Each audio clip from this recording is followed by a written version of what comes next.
பாதுகாப்பு நிச்சயமாக வேத வார்த்தையிலே நமக்கு உண்டாயிருக்கிறது.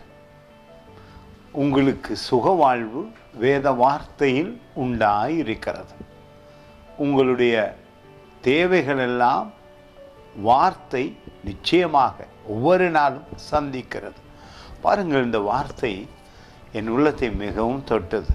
நான் வாசித்த உடனே, ஆண்டவரே, பாதுகாப்பு இந்த மாதம் முழுவதும் எனக்கு உண்டாய் இருக்கும் அல்லவா, சுகமாய் வாழ முடியுமே, அன்பாய் வாழ முடியுமே, நிம்மதியாய் வாழ முடியுமே. இயேசு கிறிஸ்துவை நீங்கள் நம்பும் பொழுது, விசுவசிக்கும் பொழுது அதிசயம் நடந்து கொண்டே இருக்கும். பாருங்கள், இந்த வசனம் சொல்லுகிறது, நீதிமொழி புத்தகம் ஒவ்வொரு நாளும் இந்த வேதம் உங்களை பாதுகாக்கிறது.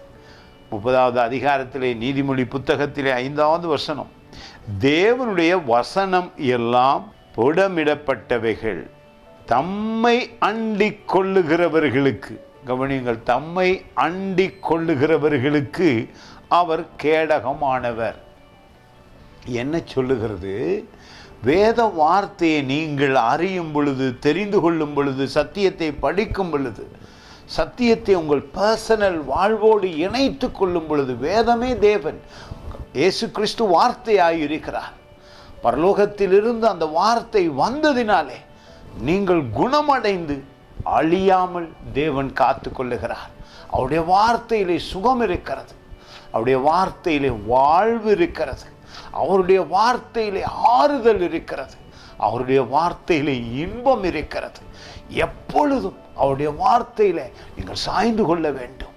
உங்கள் சொந்த புத்தியிலே நீங்கள் சாயாமல் வேத வார்த்தையிலே சாய்ந்து கொள்ளும் பொழுது அற்புதமான பாதுகாப்பு.